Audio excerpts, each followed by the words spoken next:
Hello, Global Theater. My name is Jerry Fielka. Today is June 12th, 2024. We want to thank Rob Grant and his amazing podcast. I'm probably wrong about everything. Also want to thank Adam for introducing us to Lorenzo today.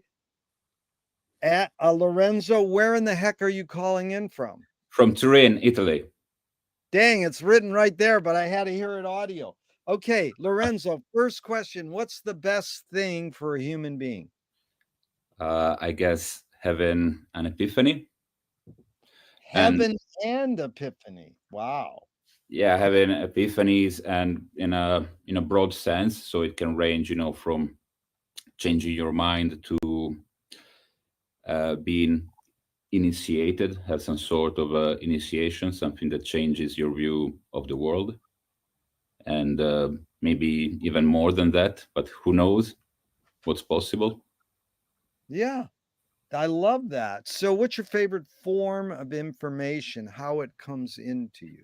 My favorite one are books, but actually lately I've been using more internet videos. So I guess I use more the videos, but I like books better. Did you grow up a reader? One, because your parents told you to. Two, they did it as an example, or three, on your own?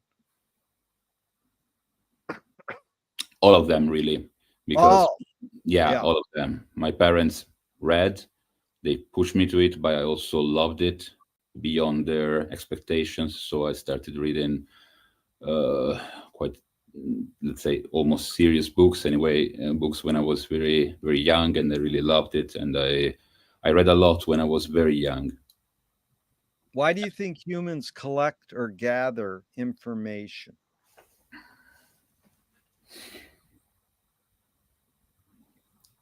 um, because of the human condition. That is because we don't know who we are, what what we are. We uh, we might have lived without knowing that, without feeling the need to know that. But since we are human, and we live in a society, and our development is not really finished when we are born. To be really humans, we have to reach a certain stage, and society plays a role in that too. And so by the end of the process, we really need information, because we are not like children anymore. We could not live that way anymore. So I guess this is. No, you answered it well, but I'm going to inform you for 1 second. I got to run and turn my phone off. Hold on 1 second. Yep. So, is this need or want to collect information more innate or more invented?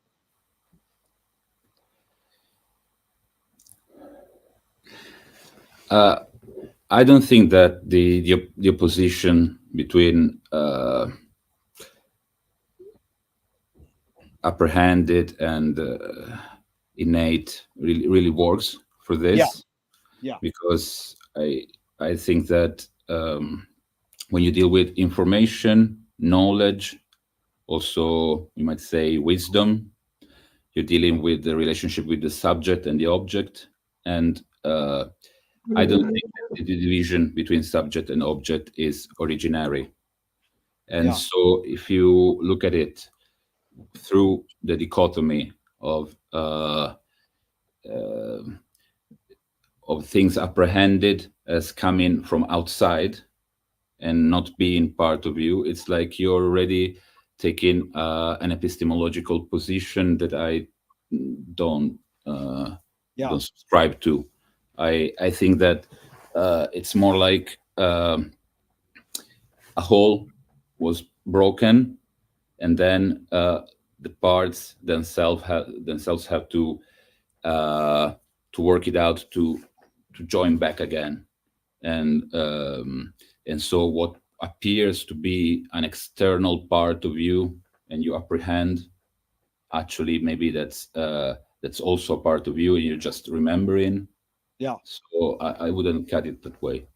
You know? That's really good because I forgot to tell you, you put the questions into the context you want.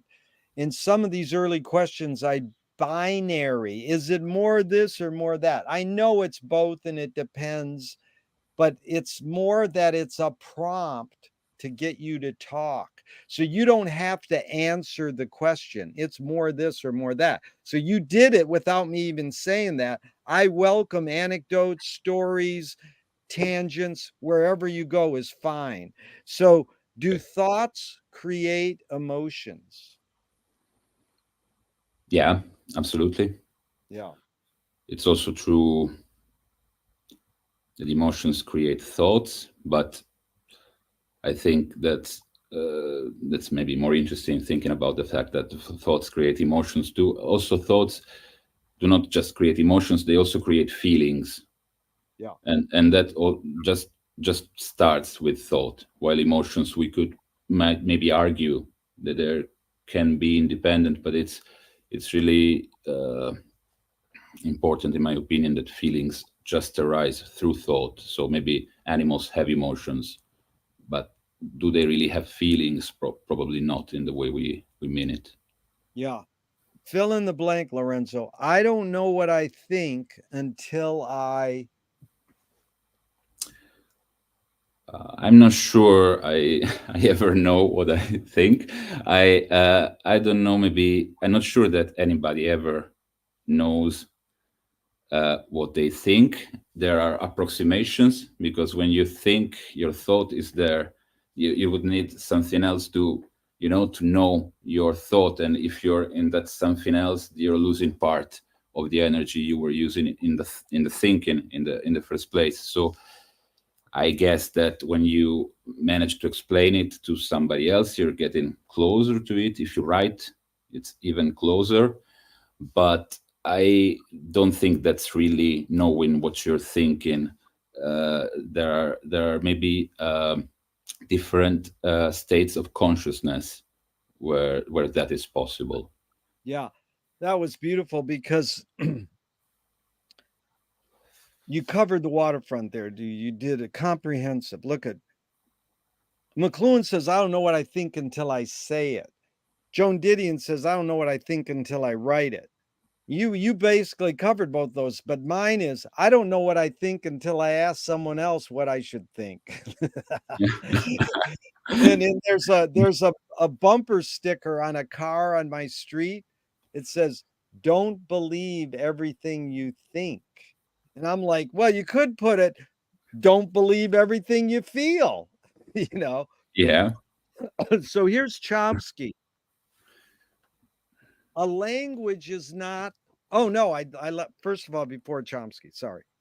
Can humans think without language? Well, once again, the binary. I would say no and yes, and I would like to underline a little the no. I've seen other episodes of your show, so I thought about these questions, and I've heard people, for example, Adam said, "Well, of course you can think without language because, for example, images appear to my consciousness without that I'm actually invoking them verbally." But that I don't think really works, because language works underneath that level. Language can be subliminal, unconscious. So if you are able to evoke the image in front of your consciousness, or let's say the the ashtray, well, it's even without saying ashtray, okay, but it's because I have the word, the universal ashtray, that I can do that. So I think that usually we always use language to think, but uh, that doesn't mean that thought is only where language is. I think it's like when you go to a pond and there is some water and some fish, and the water is thought and the fish are the parts of thought that interest you. You go and use a net and take the fish, and you eat it. And when you eat it, you take the net away. You're not longer interested in the net, and the net is language. And so we actually can only reach thought with, I mean, we humans, we use language, and we cannot really ever do anything without being there thanks to language. But Yeah. what actually then is thought is exactly what begins where language ends. Because until we're just inside the language, we are not really thinking. We are more like being thought. While when when we really think something new, we are always at the threshold of language, Yeah. so to speak. So thought Wow. is immense, is outside. Yeah. That's really good, Lorenzo. It's like words evoke more than their meaning. You're talking about form and content a lot there, or what I got. And that's like T.S. Eliot said, when I talk to you, I got to use words. It's like, no, you don't. You can use gesture and all this other stuff. But we know what he's talking about because concepts are a con job. There's no such thing as a concept. It's a con job. You can't nail something and go, this is a Zoom session. That's what we want. We're on TV telephone right now, but it can be called a million different things. And so we know percept is feeling, intuition. It's like guessing, hunching, the hunch. And in concept is like this is the way something is. That's linear, rational. So here's Chomsky. Language is not just words. It's a culture, a tradition, a unification of community, a whole history that creates what a community is. What do you do when language doesn't work? When language breaks down, what do you do?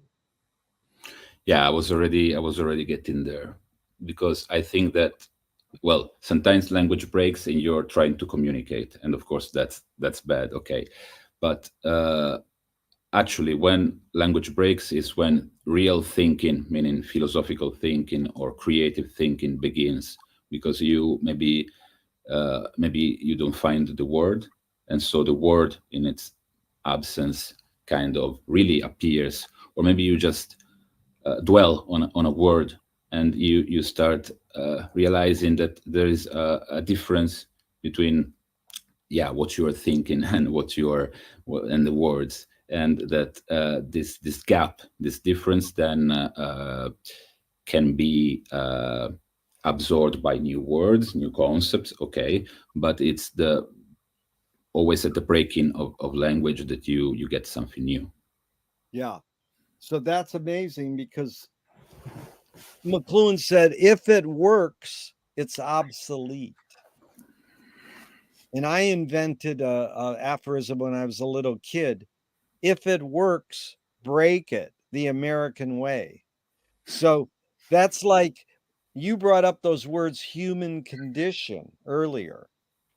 So in what you just said, Lorenzo, it implied, in my opinion, and you clarify if I got it, that the human condition is that things don't work, that conflict is the human condition, and it's not the harmony that makes the human condition. It's actually the chaos combining with the harmony, but it's not just harmony. So, again, any reactions on that saying that not working is the human condition?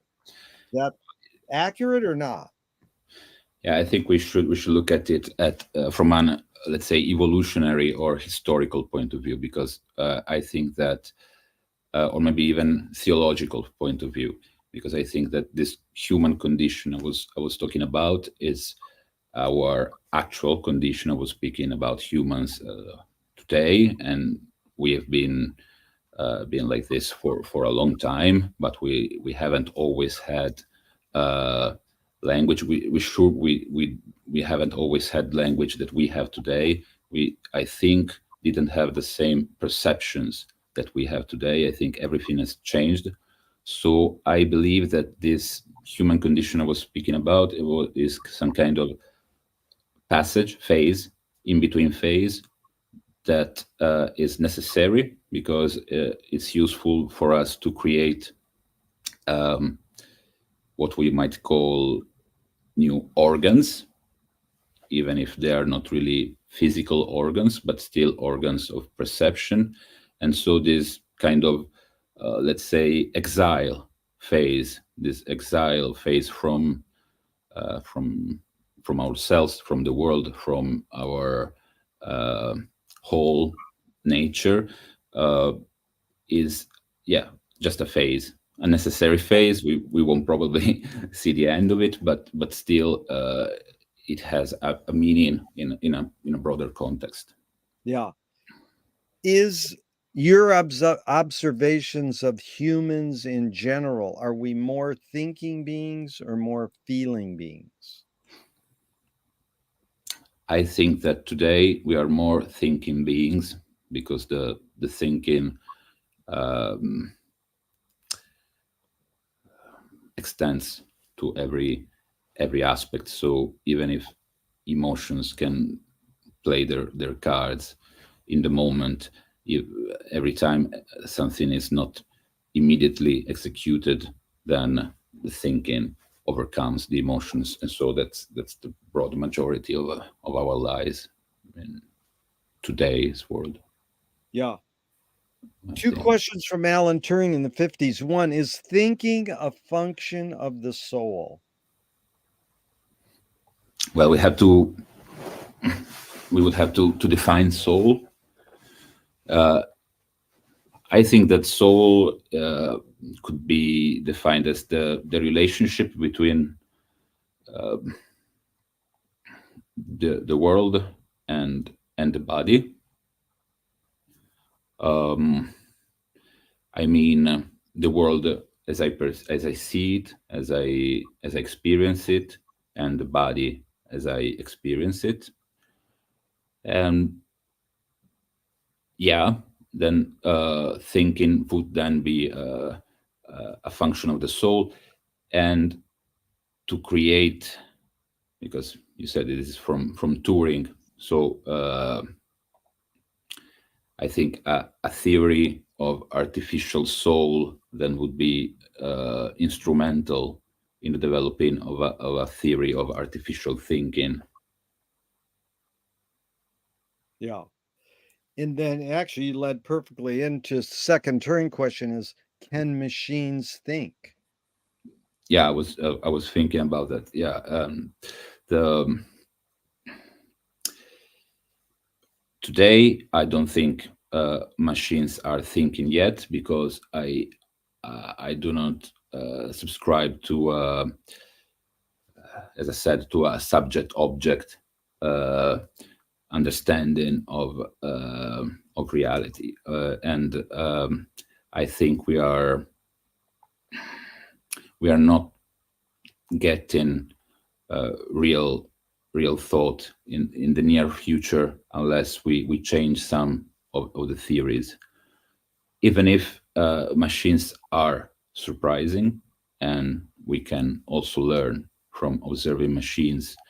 But I think that the Turing test is completely outdated. It's a concept that doesn't work anymore. Of course, it's always been a compromise. I don't think that the Turing was satisfied with it, but nowadays it's become ridiculous, and it's much more apparent. And I think this is a good thing that the philosophical aspects are essential. They are coming to the front, even in the design of software, of the idea of ontology is coming back very strongly, Yeah. and I think that's interesting. It's good that work on artificial intelligence is bringing back these topics that have been, at least in many circles, have been completely disregarded as fancies of the past. Well, no, they are still very relevant. Very much so. Very good. Do you more pursue happiness or more pursue meaning? I pursue meaning. Um, I know that I think that my way of pursuing happiness has become um, the habit of pursuing meaning and getting some happiness out of that. But I'm not sure this is ideal, because it's quite solitary. So I have this mode that is yeah, discovering meaning, creating meaning, and getting satisfaction out of that. But then there is a gap, a problem with others. And so I think that the only possible solution I see on the horizon to kind of harmonize meaning and happiness is becoming a writer. And it is, yeah, finding meaning and then managing to explain it and share it. And I think, but I haven't realized it yet, but I hope that when I manage to share the meaning I found, then happiness and meaning could find some kind of harmonious balance. Balance. Really good. Does the brain more detect consciousness or create it? Like, is consciousness there bubbling away and we're more so detecting it or more so creating it? Well, I don't think that the brain creates consciousness, but I also think that the image of the brain um, receiving consciousness like an antenna is also quite wrong. I think that one should look at the brain as a symptom, let's say, of the thinking that's lying underneath. So it's not a direct connection, it's not a causal direct connection, but there is an analogy. Yeah. What's faster, speed of light or speed of thought? Well, speed of light is something, it's a physical concept.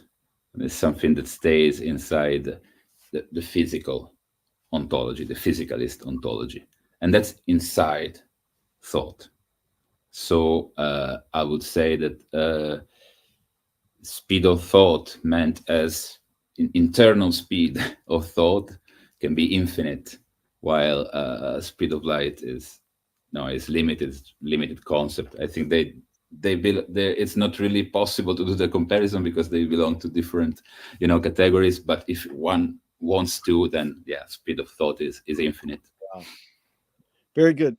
Audre Lorde, the poet, says you can't dismantle the master's house using the master's tools. Her colleague Yvonne Rayner said you can if you expose the tools. What new tool do you suggest? New tool.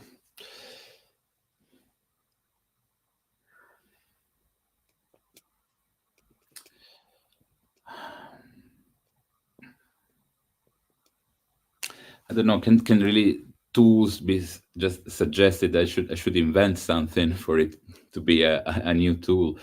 This is really hard question. Um, Maybe a new use of something that is already there.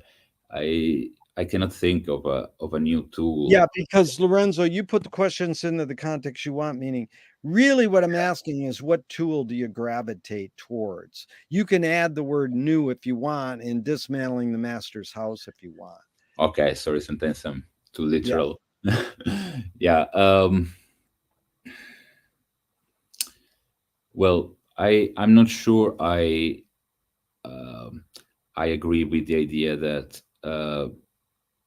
exposing the master's tools is necessary to redeem them. Yeah. And I also think that the master's work is the master's work, and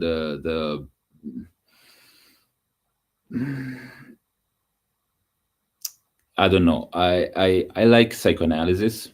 I like the I like the psychoanalytic discourse, which kinds of, at least in Lacan's theory, which is the one I prefer, kind of puts on hold the master's discourse, and can, yeah. So I would like to say para uh, paraconsistency, the paraconsistency of the discourse of the psychoanalyst, Yeah, and so it's not a new tool, but I that's a good. way that's minority, and I like that way. Yeah, it's really good. I like that word. And so, and I like Lacan. That was good. So, what new toy do you suggest?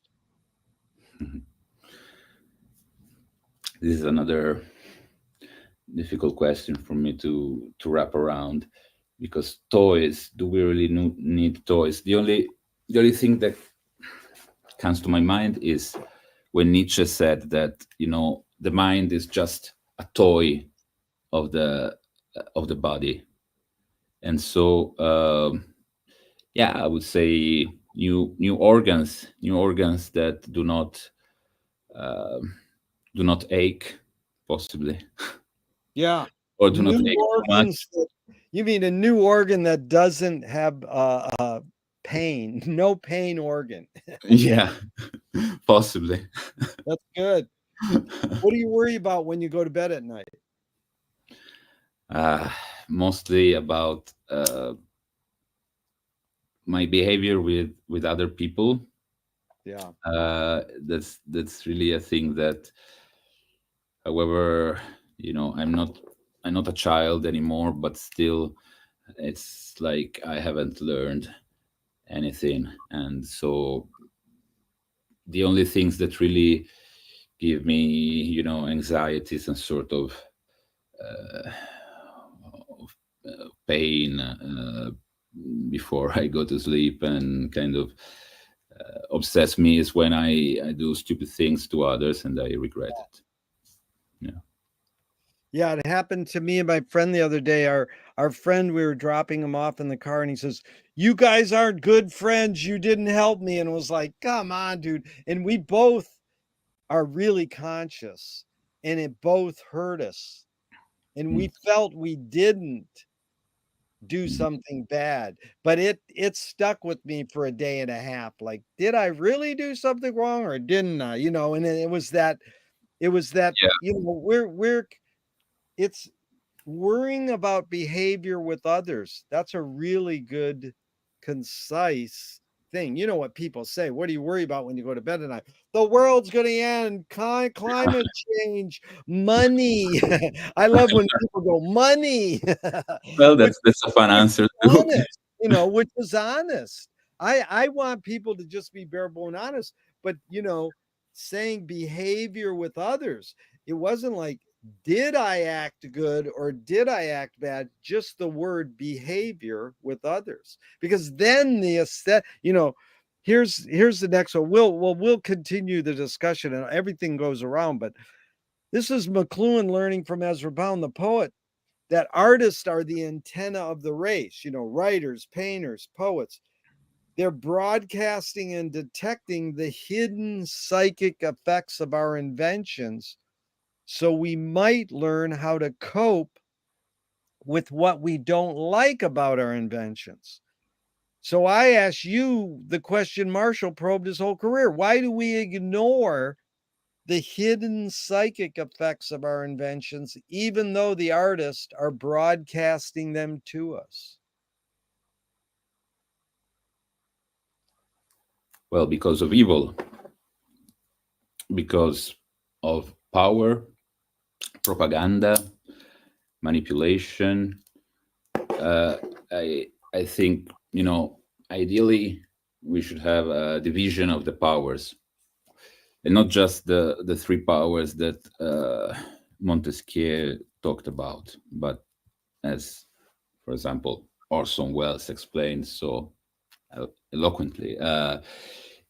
Also, the media, the information is another power that should be independent, a fourth power, independent from the other three. While what we see now and in the past, now maybe it's even worse because of the technological empowerment, but it's the opposite of that.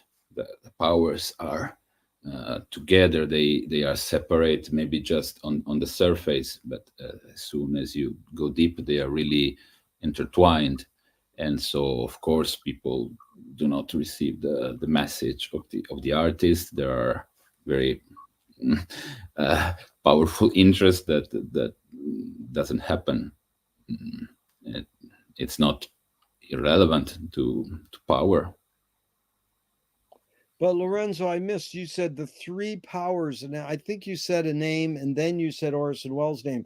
What are those three powers that Orson? Yeah, the legislative power, the executive power, and the judiciary power, the three What's powers the of first? state.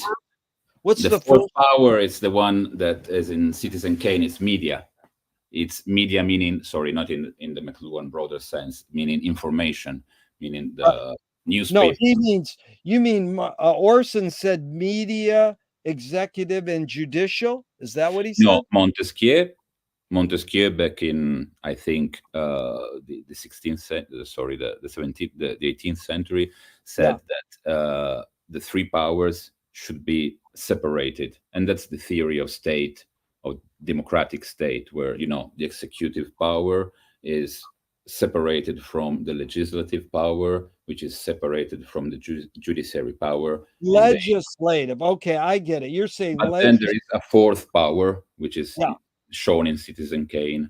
Citizen Kane in Italian is translated as quarto potere, fourth power. Oh, you mean the name of the movie is The called movie, yeah, Fourth Power? fourth power. Oh my God. So you mean Orson added media. Yeah, Okay, what's the philosopher's spelling of his name? M what? M Montesquieu, I guess Montesquieu,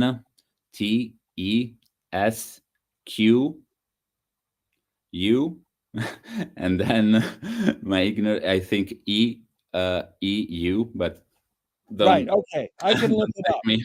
Okay, No, I got it. Montesquieu. Yeah, I got it. So fourth power is Citizen Kane in Italy, in Italian. In Italian, fourth power. Yeah, quarto potere. Yeah, I think it's Okay, a better title than the original. amazing. Yeah. So you explained that well. So that is like, why do we ignore this? You Yeah, said it's it not so our well. fault. You said because of evil, power, propaganda. Then Yeah, one thing about propaganda I got to throw in is Jacques Ellul said propaganda is just culture and action. Is I've heard propaganda in the West is demonized. Oh, that's bad. And in Europe, it's not. It's just culture and action. Is that kind of true or not true? I don't think so. I mean, that's a radical position to be held always in Europe too.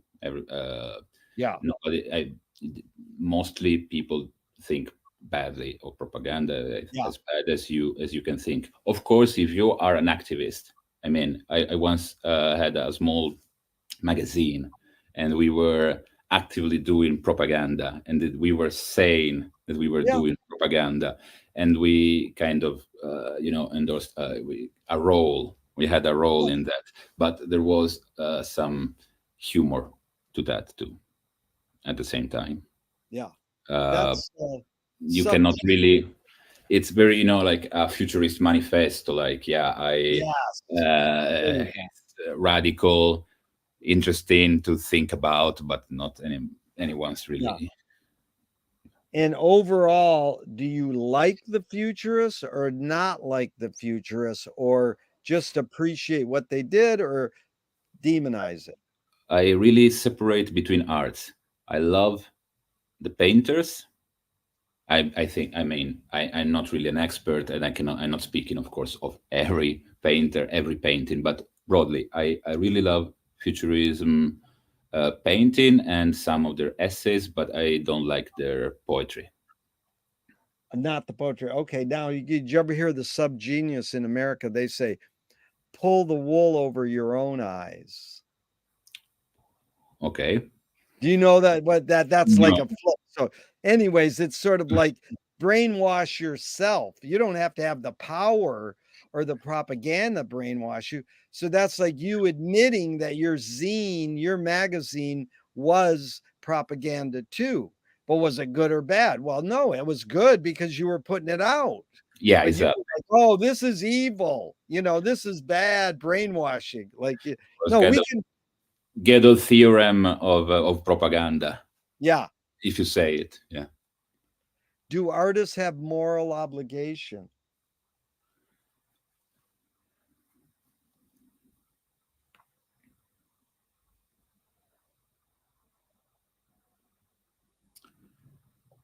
Um, yes, but those are moral obligations that belong to a morality that's specific to the artist. I mean, it's it's not that artists have moral obligations, meaning you should not do what is evil if you really did that. It's a completely different moral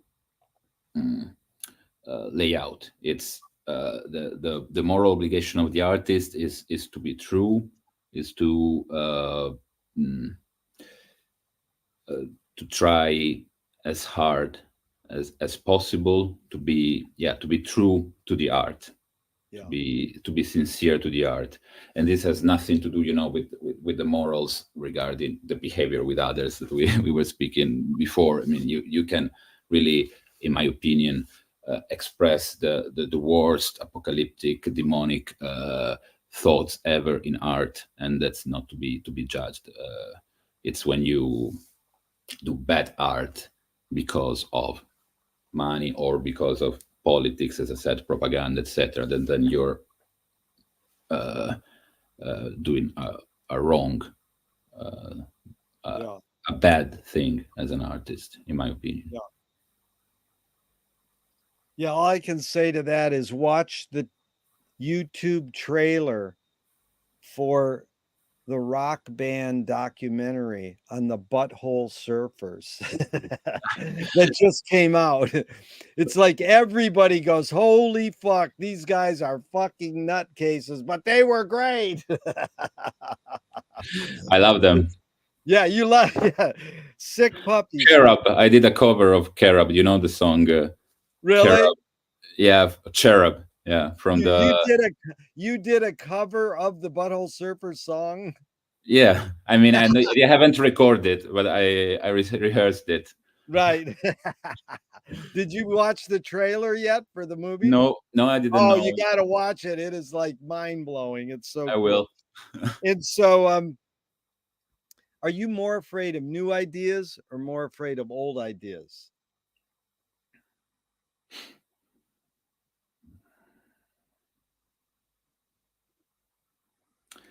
I think maybe of old ideas because um,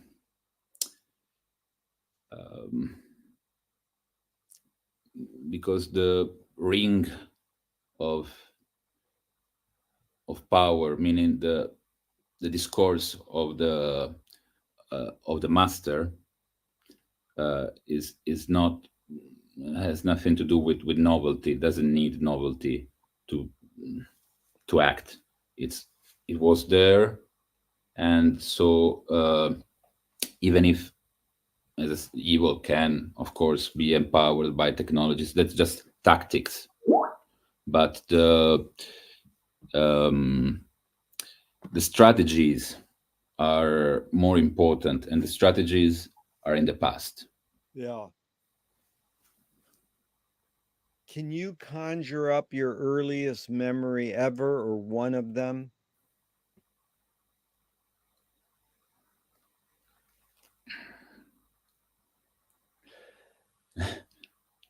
When I was very very young, I must have been, I don't know, like 2-year old. I was, on the floor, and I had a shit in the middle of the living room. My parents were not there, and I looked at this shit, and to me it was like perfect. It seems like a perfect sphere. I thought, I this Nice. time I really shitted a perfect sphere, and I was completely enthusiastic. And after a while, I came back and I saw that it was no longer there, because of course somebody cleaned up for me, and I really got angry because of that. You And created a masterpiece. yeah, that was the feeling, and this memory stayed with me because it's very early, but I think about it sometimes. Is memory more a curse or more a blessing?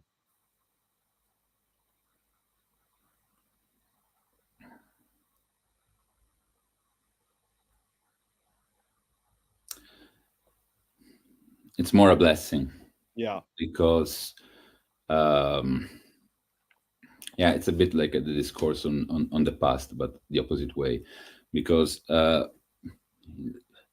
it's it's thanks to memory that then we have both the good and the bad possibilities inherent uh, to memory, and the bad possibilities can't but be something that is in the end redeemable. I mean, we got this hope for the future, and this gives, I think, a good light to the past, so that the best things grow bigger, while the bad things tend to disappear, and this gives us a lot of strength. While I think if we didn't remember anything, we would be nothing, and that would be it. But there is this hope coming from the future that gives to memory an active role that's more positive. At least we could go more nihilistic with this and say, yeah, but that's just the species that is working through you. But I don't really believe that, because the species is once again just taking for granted the division between subject and object, the original difference between me and the world, and I don't believe that. So I think that hope is not just something that the species injects into us because it's convenience. The species is an abstraction. Lorenzo, I find you really articulate and concise. I appreciate it. I have to ask a side question really quick. Did you learn English because you went to school in Italy and they told you, hey, you have to learn both languages? Are you uh, different than your peer group? Do you know English better I than know. your peer group, or do you know what No, your I basically your history was speaking English and being articulate in English? thank you.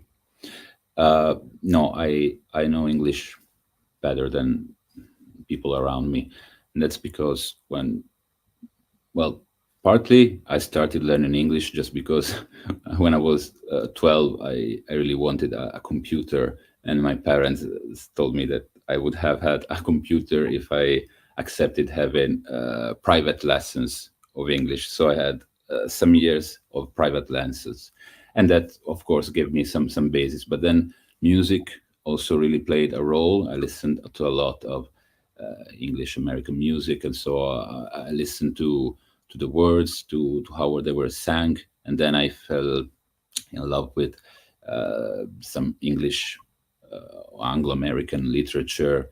I really love T.S. Eliot.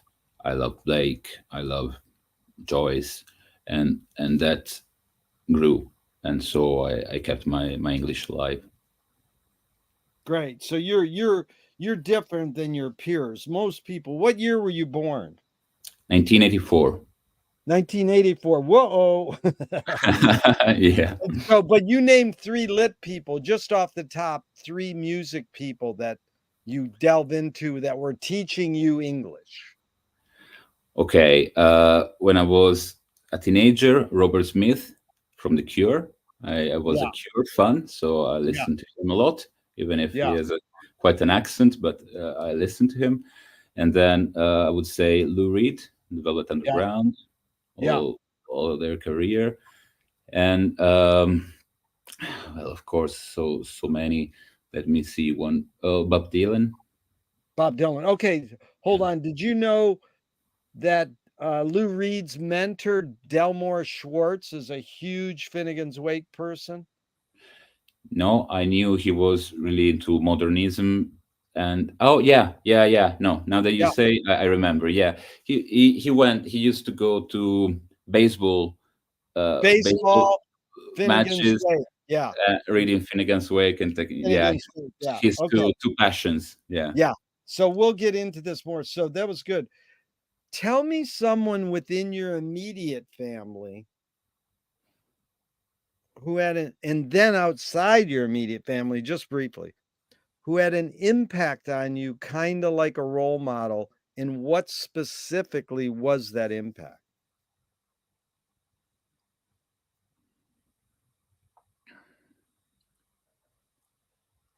Well, in my immediate family, my elder brother Giorgio had a deep effect on me because How he was many years older? uh, 17. He's 17 No, years older, 16 years older. 16 years 16 or older. 17, I don't remember. Right, right, somewhere in there. And what's the main impact he had on you? He was a black sheep, and so that influenced me. I took his mantle, and from the outside of the family, Wait, I let's stay on older brother. What's his name again? Giorgio. Giorgio. Yeah. Did did he being a black sheep, were there no, the question was there other brothers and sisters? Just you and Giorgio or others? No, he was from an earlier marriage Oh, of my he's from an father. early marriage That's and then why you. he's so Yeah. older. And there were Oh, three siblings, and I was just by myself, much yeah. younger than the other three. Right. Was he turning you on to American or English music and literature too, or not so much? No, not so much. Yeah. It Um, was just this. What's another way to describe black sheep? Rebellious? uh, yeah, or maybe not functional, refusing to be functional inside of the family structure, let's say. Right, refusing the structure. Okay, now outside your immediate family. There was this guy, a philosopher, much older than me. He's, I guess, he's about 70, 77 at the moment. We haven't spoken for a while. But for some years, when I was about 20 and he was about 60, we we went around. I lived with him for a year, and he really influenced me a lot. He split my mind really in two because I was at 20. I was really just dealing in the scientific consensus. I just read some. Um, I had a scientific formation, and I had been reading science, so my idea of reality was just a physicalist idea. And he is a real philosopher, and let's say some kind of post Heideggerian, but with his very original blend. And But he not a college professor? Was he a no teacher? He's no just he no just he he sorry talked philosophy with you, a non-academic. no non-academic at all. No, he Wow. was. We were just speaking. I mean, we met, in a club. Yeah. He he used to. hang out a lot. He was Yeah. very active, and he became kind of mentor slash adversary Yeah. to my conversations. And even now that we haven't been speaking for a long time, I still usually have his, not really his voice, but his structure in my head as Yeah. uh, yeah. Good. Did your parents raise you a particular religion? My mother is agnostic, while my father is Catholic, and my father tried to pass some of that to me. He explained me some things, and he sent me to catechism. But I had a resistance against that. So I had the first communion, but when I was about 8, I completely rejected. So I had for a short time I had faith, but then I rejected it, and I became a complete anti-Christian when I was just 9 or something like that, and stayed then in a, as I said, physicalist set of mind up until I was 19 or 20 or something like that, and then I started looking into philosophy more seriously. Do you pray? No, I I'm interested in mantras, which are close but not exactly the same thing. I I'm interested in prayer. I look at the linguistic structure of prayer and of mantra, and the relationship with time, and the difference with the usual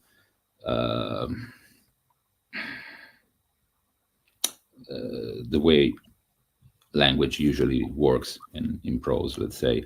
And I'm also interested in magic, not from the anthropological point of view of a phraser that would say, that magic is just the prodrome of philosophy, which in its turn is also just the prelude to science. But I'm interested in magic from a much more appreciative standpoint, and and so prayer and spell, they are very close, and so that really interests me a lot. But I would not be able to pray. I don't really have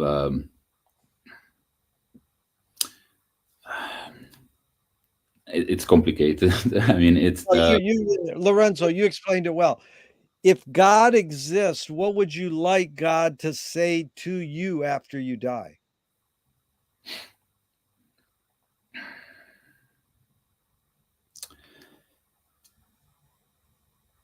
um I don't, well,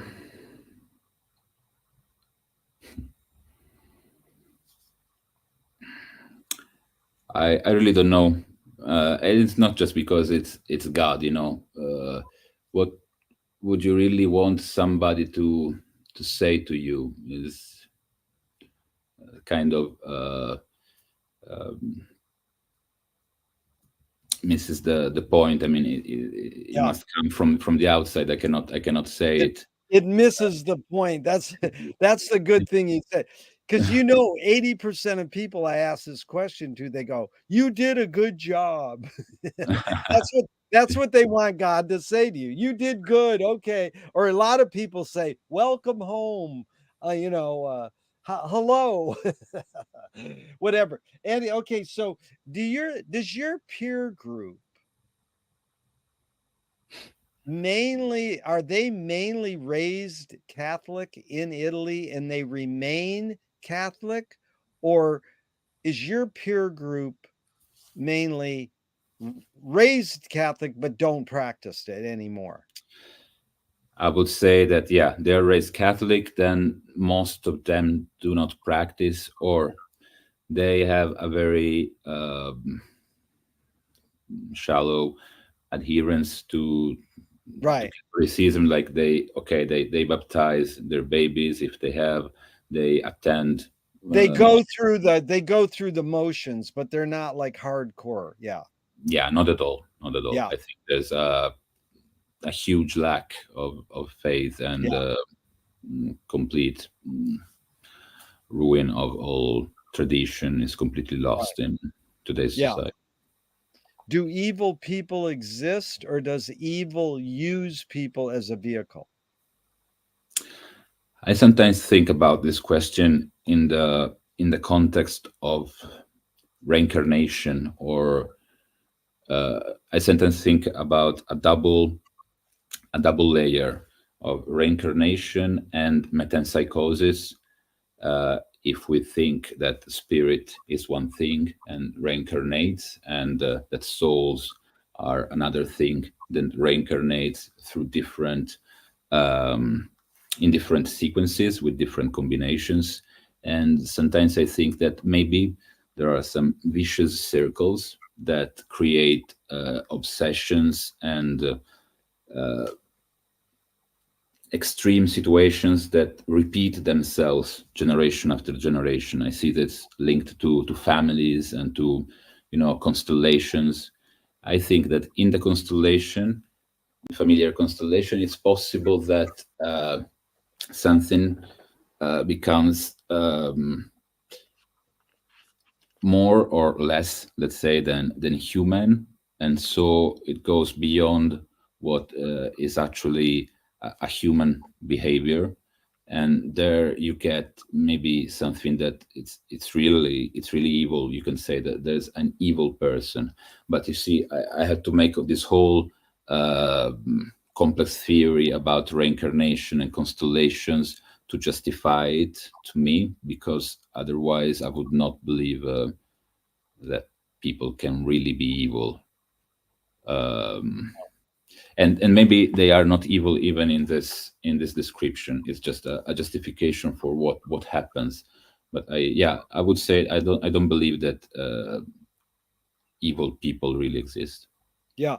A lot of people, Lorenzo, go, we're all capable of being evil. And it's like the people go, that sounds like voodoo, like evil's this spirit and it goes into you and but it's usually people go, wow, people are psychotic or they're raised bad or, they have mental problems and we call that evil. But, Harold Bloom, this literary guy, he, Yeah, they asked him if he believes in God and he says, my attitude towards Yahweh is as I don't like him and I don't trust him and I wish he'd go away. But I know he won't because he's built into the language, which is brilliant. And then he says, well, that's as Nietzsche said, he's part of the way we think. As soon as we use a verb involving being, you're in trouble. yeah, So, go ahead. Any thoughts on that? Yeah. yeah. And Nietzsche also said we won't have finished killing God until we have killed grammar. Yes. Wow. And I think that Joyce with Finnegan's Wake worked his way around that, Yeah. and that there is a condition where our speech completely envelopes our tongue, and I mean our parole completely envelopes our lang. Our use of language completely envelopes the language we are forced to use. Yeah. And I think that Finnegan's Wake is like an extension, is written in an extension of English that that manages to make the roots upon which the language itself is created as dependent on the function of the whole. so that it's like a recursive function where the roots themselves get more meaning after each reading, after each interpretation, and finally with what is called in the text the uh, annihilation of the atom, which is a bit like the annihilation of the atom, but also the realization of the out of nothingness of the etymological root. And so, in one aspect, since all you understand in Finnegan's Wake, you do through uh, very rational and logical reconstruction of portmanteaus and meanings that are justified even by just one single letter. You have a language that's completely non-arbitrary because the morphology of the words, uh, lets them be portmanteaus that in which every single letter is significant, just like in the Kabbalah. But at the same time, the root. So you have a realist position in regards to the universals, but at the same time you have the annihilation of the atom. So let's say a nominalist position, and the two things stand together. And I think this is really meant to address what Nietzsche and Bloom were saying, and the whole um, idea that God is grammar. Yeah. Yeah, he won't go away because he's built into the language. That's why, Joyce, you summarize the wake better than I've ever heard anyone summarize it like this. You nailed it. Thank I you. gotta thank Adam. Minute 59, dude. You like nailed the wake and better English than anybody who speaks English, because you really typified what I said. Words evoke more than their meaning. Mhm. And that's one of our members, Eric Dugdale, says, I always say there's no content in the wake. And it's like, wow, there's 628 pages of a lot of content. This word means there's a battle and a river and blah, blah, blah. It's like, Mhm. no, there's no content in the wake. And they're like, what? And all these people, like, they're all highbrow literati going, there's a lot of content in the wake. And my friend Eric says, he goes, I'm very content that there's no content in the wake. So it's the exact same word, content and content. I'm really happy there's no content in the wake. Yeah, great. And you also summarized what Menippean satire is. Hmm. That that's really what you did. That's hard to get. And that's what Joyce's Menippean satire. Yeah, go ahead. Yeah, uh, I go on a different tangent. Sorry, I because of associations. I like juvenile satire. Yeah, you're Uh, right. It's really that too. It's more so uh, juvenile satire. Yeah. yeah, no, I mean, no, it's not saying that what I was saying before was closer to.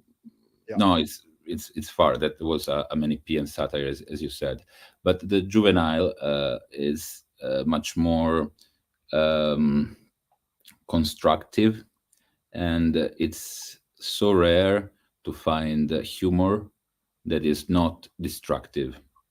And so it doesn't relate, sorry, with what you asked me, but it Well, came no, to my humor, mind. you're saying you mean juvenile satire is humor that is not destructive. Is that what you're saying? Yeah. Yeah, Well, not guess what? completely destructive. Yeah. Well, that's Marshall McLuhan loved to quote Steve Allen. Behind every joke, there's a grievance. Hmm. Well, no, there's not a grievance behind every joke, but what he's saying is something important, that There's there's a something. balloon that is being exploded. Yeah, there's something deeper to humor than just cutting down someone and say, ha ha ha, I can make fun of you. Yeah. It's the finger pointing at itself. It's the person telling the joke is saying something about themselves when Yeah, they're telling the joke. You know, yeah, like the perfect example. I mean, annihilation of the atom is amazing line to quote. You that's amazing. No one that's amazing. But the line I like is where the hand of man never set foot. Now the problem with Joyce in that line is now it's fucking cancel culture. Dude, you got to change the word man. Where the hand of the human never set foot. It just doesn't have the same ring, you know. No, I don't think so. Yeah, where is that in the Shem chapter? I don't know where it is, but I Okay, love it. Where the hand of man never set foot. never start food. Yeah, I And think. that's just like that's almost like stupid teenage humor. But Yeah, in the long run, it appears to be juvenile, but like you said, it's deeper. yeah, yeah. You know. Uh, but now I realize that there was a misunderstanding because juvenile maybe it's not what I juvenile, you mean like juvenalia, when one person is Juvenalia. young, but I was saying juvenalian satire relating to jovenale. Yeah, uh, I don't really know the English. Is he was a Latin yeah. author, No, uh, you're right. Yeah. Jovenal, and so yeah, I was trying It to. doesn't mean teenage. Again, it's No, words. no, I was. Yeah, It's the name. it was a person's name, Yeah, it's like a person's Nipia. name. Yeah, yeah. Yeah, he No, was very I know what you're saying because okay. Okay, okay. the great Joyce scholar and McLuhan scholar Robert Dobbs is going to freak out when he hears you say that because he taught me all about Menippean satire, and then years later he says, "No, the wake ain't Menippean satire; it's juvenile satire." It's like, oh no, I've already said. No, no, but I would not agree. I was just on a tangent when speaking of No, Juvenal. But that's what surely, the tangents are where the action is. Like you said earlier, the gap. This is mm, McLuhan, the resonating interval, the in betweenness is where the action is.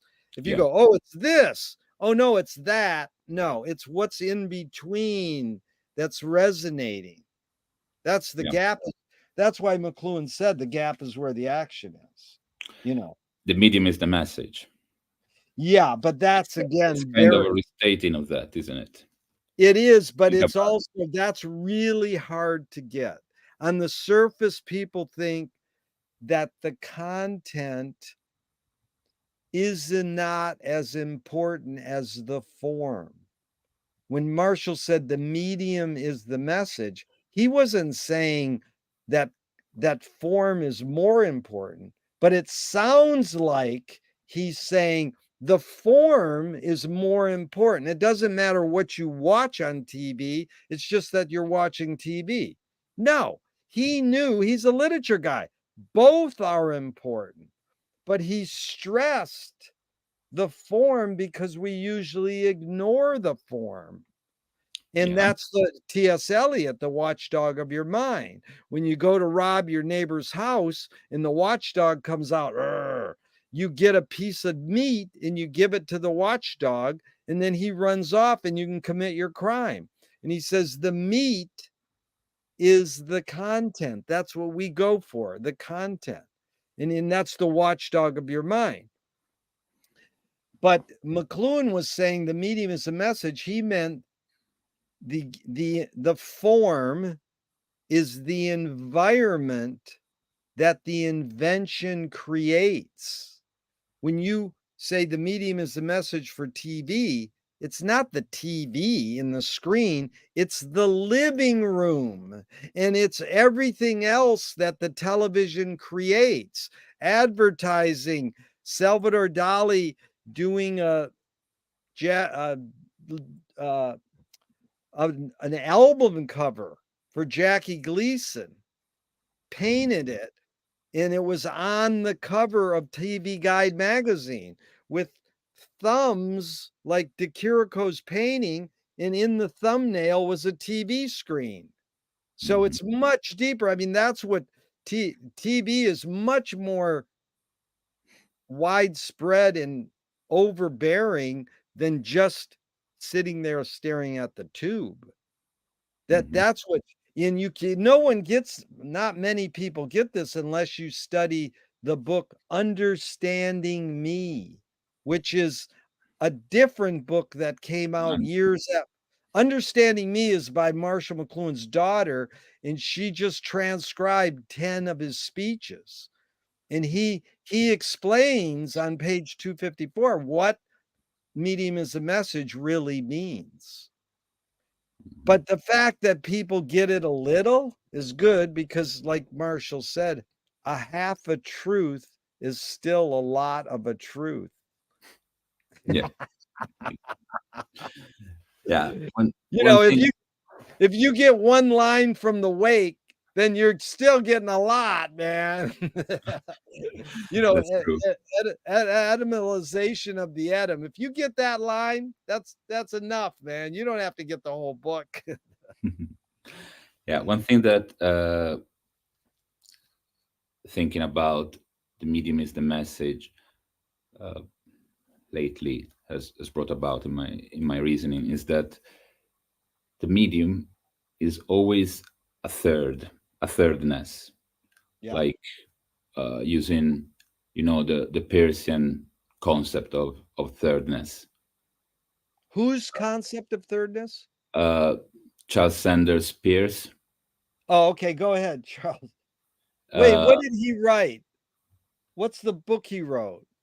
he just wrote, short but very dense papers, and then a lot of stuff of his after he was dead was published in big What's his volumes. what's But the he has middle name? an important book out. A New List of Categories is a very important paper. Okay, what's his middle name? Charles what Pierce? Sanders, Sanders. Okay, Charles Sanders Pierce. Okay, go ahead. Go ahead. You're going to say his thirds. Well, Yeah. it's just a beginning of a thought that the medium must be a third, because if it's a medium, it's between two other things. Yeah. So it implies three things. And so that Marshall McLuhan's ideal sign must have been tripartite, like that of Peirce, Yeah. and not bipartite, like that, for example, of de Saussure. And I think that relates to the fact that he was a Catholic. He was a Catholic, wasn't he? Converted to Catholicism. Yeah, Yeah. and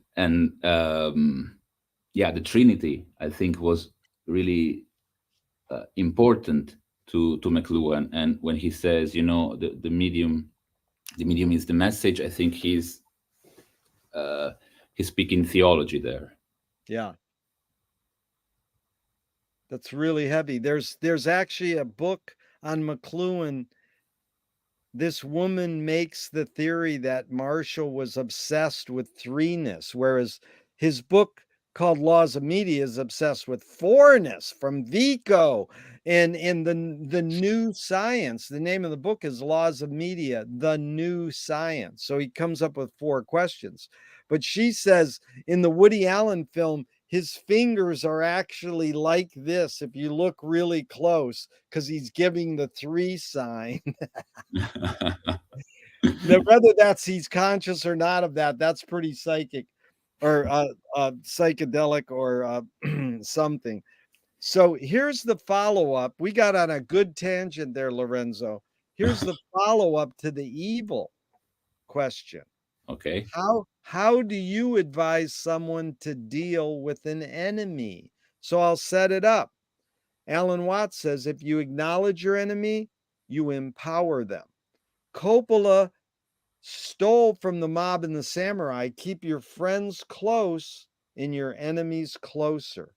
JFK said, forgive your enemy, but don't forget their name. And Fellini, Italian, says, I need an enemy. Yeah. So, Yeah, I how was do you, already thinking about the Fellini's the yeah, Fellini's how do way. you, yeah, how do you advise someone to deal with an enemy? But first, how would you respond to Alan Watts? If you acknowledge your enemy, you empower them.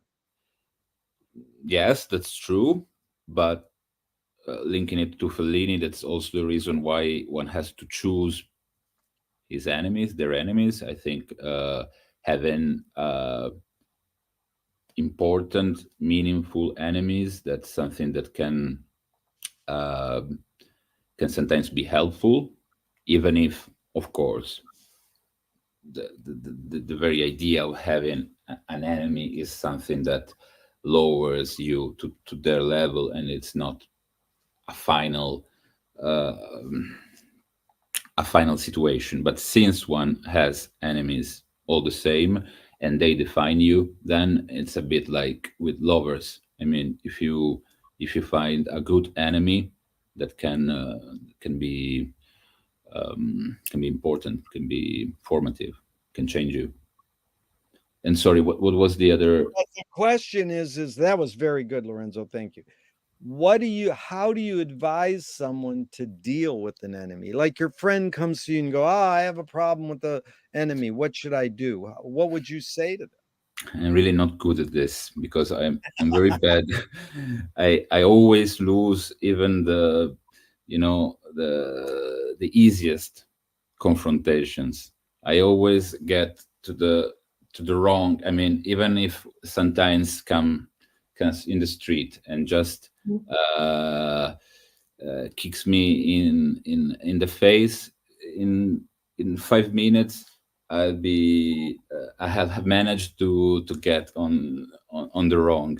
As I said, I don't know really how to behave with others. It's a difficult aspect of life, and enemies. That's really too hard for me. You know, Jack Benny, the comedian in America, the criminal comes up to him, the robber with the gun, and he says, your money or your life? And he goes, let me think about that. Okay, here's Nassim Talib. He says that games were created to give non heroes the illusion of winning. In real life, we really don't know who wins or loses, but we can tell who a hero is. Villains don't think they're bad, they want control. Heroes want freedom. Hmm. Gregory Bateson says if the criminal gets caught, does he go, whoa, my criminal skills weren't up to snuff that day? Or does he go, oh, I did something morally and socially wrong? So it's a lot of thoughts, the basic prompts. You can go wherever you want, but the basic question is, does punishment work? No, instinctively, I would say punishment doesn't work. Um, Prison should not be a punishment, but we know it should be a rehabilitation. But it doesn't work. Why? Because it is actually used as a punishment. I once was in jail, luckily for a short time, just 3 nights, but that was enough to strengthen my anarchy. I mean, I was already an anarchist before going to jail, but after that, it was like the baptism of fire. I will always be an anarchist at heart. Also, because I didn't think I should have been there, so I also felt it was unjust. But nonetheless, it wasn't just that; it was the whole structure of the jail that was so evidently a punishment and not any kind of rehab. Yeah. a quick, very articulate again, Lorenzo. I really appreciate how articulate and concise you are. So, Lorenzo, this is just a quick aside. If Trump gets thrown in jail, cannot run for president, writes a book and says, I'm sorry, I did wrong, would you forgive him? Jerry, I'm sorry, but I'm going to shock you here. Maybe because I'm Italian and I see things from such, a different point of view. From my point of view, and I've been conscious of American presidents since George Bush Senior, and mostly with Clinton. With Clinton, I really, knew and kind of followed. And the years later, I knew more about what was happening at the time, and I followed things with George Bush Jr. and then with Obama and with Trump and Biden. I think that Trump was the least bad American president I have experienced. There was no comparison in the wars, in everything that happened during his years. I think that it's just polarization, pointing to aspects that are really not that serious, because after all, that's not maybe what interests most the American public, and so you have to shake, the consciousness of the various political voters and affectionates, and that's why Trump goes maybe so extreme on some things, just to to create a difference and to win the elections. But I think that if we look deeper at what is actually more important, the Biden administration has been terrible, terrible, and so it was the Obama. I mean, during Obama's time, all the African countries on the Mediterranean had their governments overturned, and now they are in extremely poor conditions. And this was not something that came from the people. This was something done by the American geopolitical heads. And this has gone on with Biden in the worst possible scenario. I mean, when Obama left office, the situation with North Korea was extremely hot. People were speaking about nuclear war with North Korea. After Trump came up, 2-3 months time, the situation with North Korea was completely pacified. And so most things, I dislike Trump on the Middle East and on Israel. I do not share his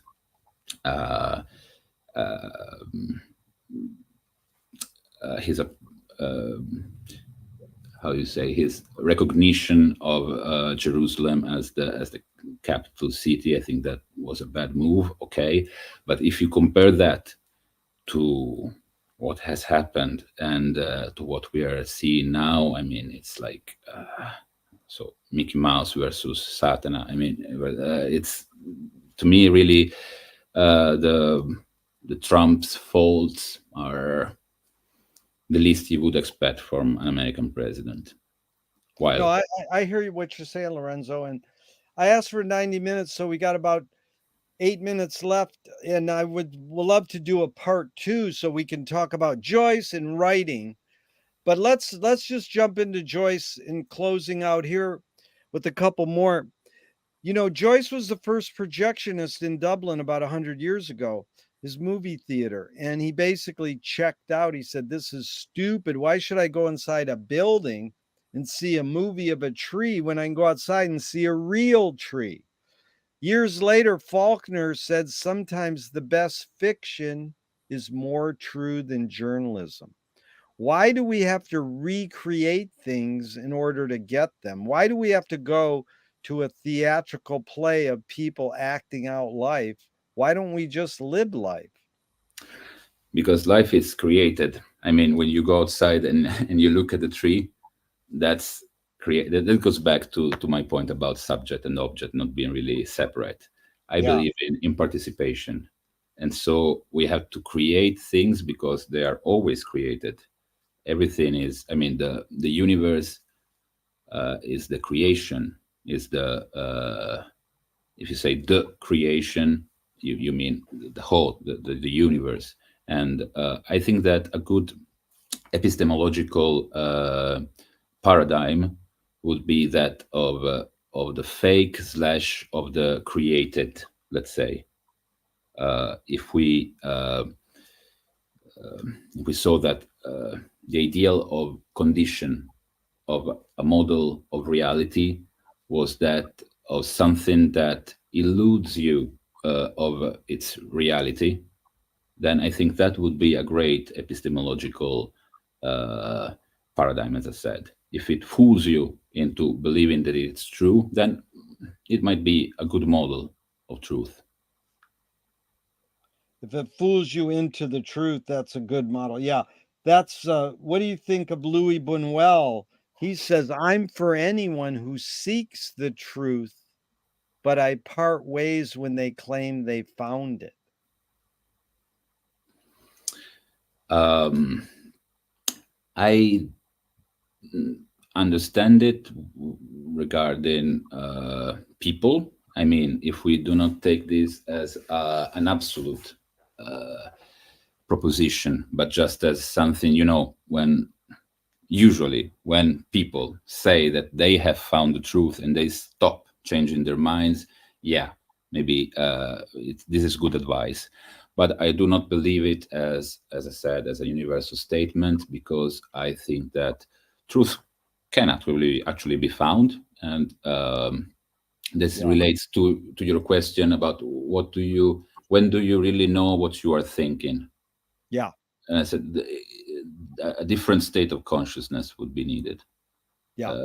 uh, and that's the same thing. I do believe it, that that state of consciousness might exist, and Yeah. and that's the same as truth. It's good because most people react to the Buñuel quote by going, "Oh, that's true. I like that." And then one guy goes, "That's bullshit because if I'm going to seek something, it's because I want to find it." So I morphed it into the question, if the journey is more important than the destination, why do we have to name or seek a destination? Yeah, I think both are important. When the destination is instrumental to the journey, and so it's you cannot really exclude. I mean, there was a period in art when process was everything. Of Yeah. course, it was a very important stage of the arts, of the development of the reasoning about the arts. But then that didn't give us all the answers, didn't it? It's not like, however good John Cage might be, it's not that we only want process music always. Sometimes we want to listen to the Beatles. And so it's too easy to reduce everything to this idea that only the journey, only the process is important. I I like the idea of final cause, and I like the idea of substance. I like the philosophy of Aristotle, the metaphysics, the Neoplatonics, and I think that many of the problems that contemporary uh, thinkers deal with were actually already very developed in classical times, and also during the scholastic times in the Middle Ages. And so, if one goes back there, one finds a lot of satisfying answers. Yeah. But it's interesting because again, most people go, you got to have a destination because you got to have a focus and you have to have a goal. And it's like, have you ever heard of Flaneurs? Walter Benjamin in the psychogeography, in the people who sat in Paris in the 20s, Hemingway, Satie, Picasso, whoever, they just sat at coffee houses and had slack and didn't care about shit. And that caused Joyce to come up with the line epiphanies in everydayness. So what does those three words mean to you? Epiphany and everydayness. And you can go into flaneur and psychogeography if you want. Yeah, I wanted to say something about the flaneur because the idea of the flaneur is, of course, extremely pregnant. But would you like one of your organs to be a flaneur? I don't think so. I mean, it is always relative, your freedom or what is beneath you, meaning what constitutes you, and so uh, I think that for an organism, and maybe organism is not even the right word, but for a living thing, uh, the idea of a final cause is very important, and it's also something very real. For example, I can change the destination of use of a certain object and making it a work of art. Let's take the champ. It takes a toilet and it says this is a fountain. It becomes a work of art. You can see there that is actually the destination is active also as price.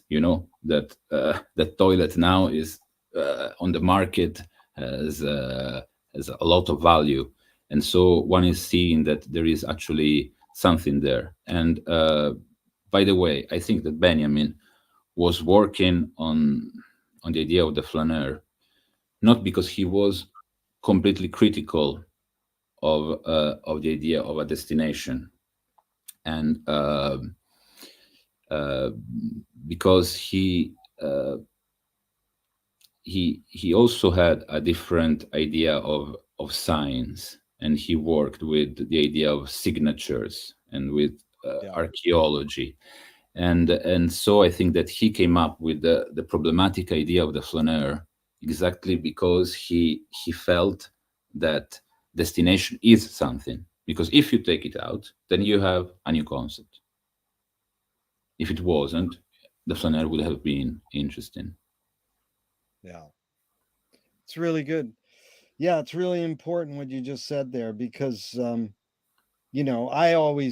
people always go destinations of focus, and then I tell them flaneurs, and they go, But see, they don't. Usually, people don't know flaneur and psychogeography. So Yeah, Benjamin and flaneur and psychogeography. So you could stand back and go, well, let me analyze that now, because you just threw in another thing. yeah. My second girlfriend was very into Benjamin, and she kind of taught me. She brainwashed you with Benjamin. yeah, when I was very young. Yeah. Well, what a pleasure, Lorenzo. This was totally enlightening. I would love to do an 8-part Netflix series with you. Thank you. Hopefully we'll set a date for a part 2, 3, 4 months down the line. And again, thank you so much. Really appreciate it. Thank you so much, Jerry, for having me. Yeah, and even though I'm going to hit the end broadcast button, I hope this never ends and we can keep talking forever and ever. Ciao, Jerry. All right. Ciao. Bye. Thank you.